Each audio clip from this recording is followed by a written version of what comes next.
दिवाळी जवळ आली आहे। समाजातल्या सगळ्या घटकांना सौहार्दाचा सलोख्याचा फराळ वाटण्याच्या ऐवजी मराठा विरुद्ध ओबीसी असा संघर्ष पेटवण्यामध्ये काहींना रस आहे आणि म्हणून मी माननीय मुख्यमंत्र्यांना विनंती केली आहे की जाती-जातींमध्ये जो संघर्ष निर्माण करण्याचा प्रयत्न केला जातोय तो थांबवा आणि आरक्षणाचा गुंता तुम्हाला जर सोडवायचा असेल तो सोडवलाच पाहिजे। तर त्यासाठी बिहारच्या पॅटर्नवरती बिहारप्रमाणे जातीय जनगणना करा आणि बिहारने दाखवलेल्या मार्गानुसार आरक्षणाचा कोटाही वाढवा। आज बिहार विधिमंडळामध्ये आरक्षणाचा कोटा वाढवणार म्हणजे 50% वरून 65% आरक्षण देण्याचा बिल तिथे मांडलं गेलं आहे माननीय नितीश कुमार यांच्या नेतृत्वाखालच्या सरकारने। यातलं काहीही महाराष्ट्र सरकार करत नाही आणि त्यामुळे जातींमध्ये जे संघर्ष उभे राहिले आहेत ते ऐन दिवाळीच्या तोंडावरती आहेत। तर सरकारने तातडीनं बिहारप्रमाणे जातनिहाय जनगणना करावी आणि 50% जी मर्यादा ती वाढवावी अशी मागणी आम्ही केली आहे। शैक्षणिक आणि सामाजिकदृष्ट्या मागासलेले जे वर्ग आहेत त्या वर्गांना आरक्षण देण्याची व्यवस्था घटनेमध्ये आहे आणि त्या व्यवस्थेच्या अंतर्गतच मनोज जरांगे पाटील त्यांचं आरक्षण मागत आहेत मराठा समाजासाठी आणि ती देण्यामध्ये कोणतीही अडचण नाही। परंतु हे देण्यासाठी आणि हा संघर्ष जर कमी करायचा असेल तर त्यासाठी 2 गोष्टी कराव्या लागतील। नंबर 1 50% कोटा वाढवावा लागेल। त्यातल्या ज्या दुबळ्या दुर्लक्षित जाती आहेत त्यांना प्रोटेक्ट करावं लागेल आणि यामध्ये मराठा समाजासह सगळ्यांच्याच मागण्यांना न्याय देता येईल अशी व्यवस्था निर्माण करता येईल। ही व्यवस्था नागपूरच्या विधिमंडळ अधिवेशनामध्ये सरकार करू शकेल।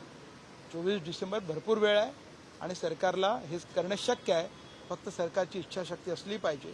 आणि या संदर्भामध्ये मी आज माननीय मुख्यमंत्री आणि दोन्ही उपमुख्यमंत्र्यांना निवेदन दिलेलं आहे, पाठवलेलं आहे त्यांना आणि त्यांना हीच विनंती केली आहे की तात्काळ जातगणनेला सुरुवात करा, कोटा वाढवा आणि ओबीसीचे 3 भाग करा असे 3 उपाय मी त्यांना सुचवलेले आहेत। तर आपण जर बघितलं तर आरक्षणाची मर्यादा जर वाढवायची असेल तर चेंडू केंद्राच्या गोटात जातो आणि अशा परिस्थितीत आपण बघितलं तर केंद्रात देखील भाजपाचं सरकार आहे आणि इथे सध्या इथे जी सत्तेत सरकार आहे त्यांनी देखील पाठिंबा भाजपाला दिलेला आहे। असं असतानाही अडचण कुठे आहे किंवा राज्याचे मुख्यमंत्री त्यांचं म्हणणं योग्य पद्धतीनं दिल्ली दरबारी मांडण्यात कचरतात?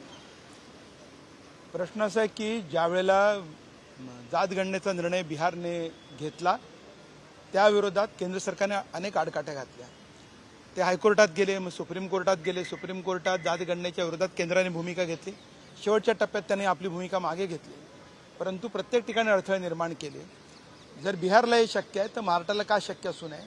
प्रश्न केंद्राचा जरूर आहे, केंद्राच्या हस्तक्षेपानंतर प्रश्न सोपे होऊ शकतात, परंतु त्यासाठी केंद्राला इच्छाशक्ती असणं आवश्यक आहे।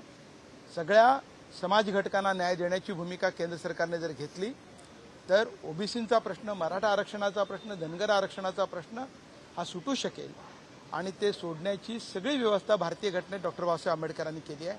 परंतु ती घटनाच बाजूला ठेवून इतर गोष्टी बोलल्या जातात, सांगितल्या जातात आणि तिथे खरी अडचण आहे।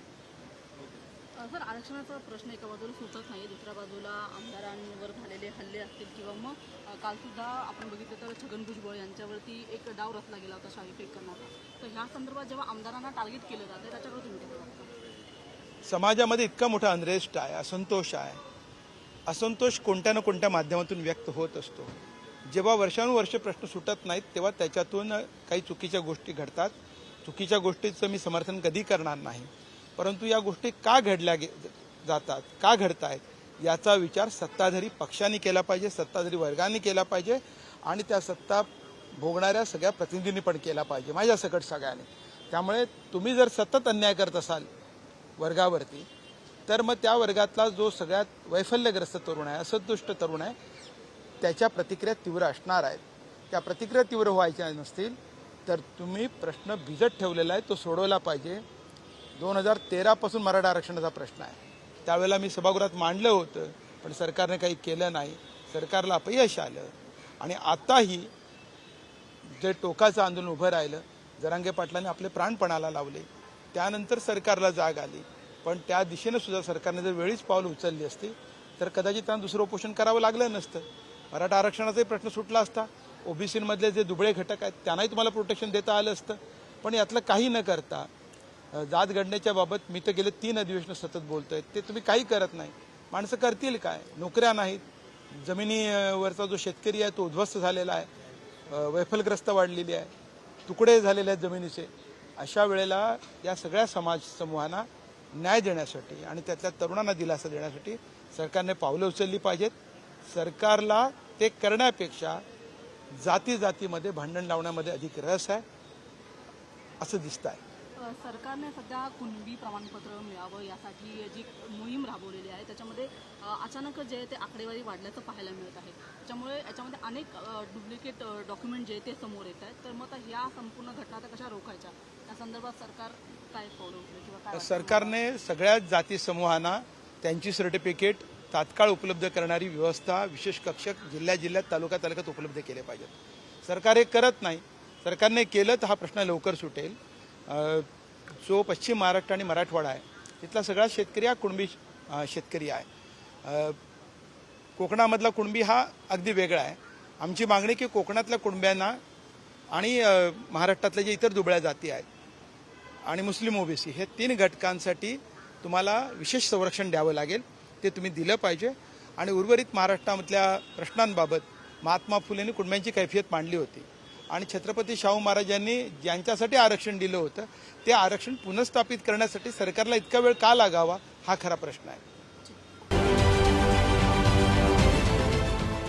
देश विदेशातील प्रत्येक घडामोडींचे लाईव्ह अपडेट मिळवण्यासाठी आता साम टीव्हीच्या सर्व सोशल मीडिया प्लॅटफॉर्मला लाईक, फॉलो आणि सबस्क्राईब करा. तसंच सर्व नोटिफिकेशनसाठी बेल आयकॉन प्रेस करायला विसरू नका.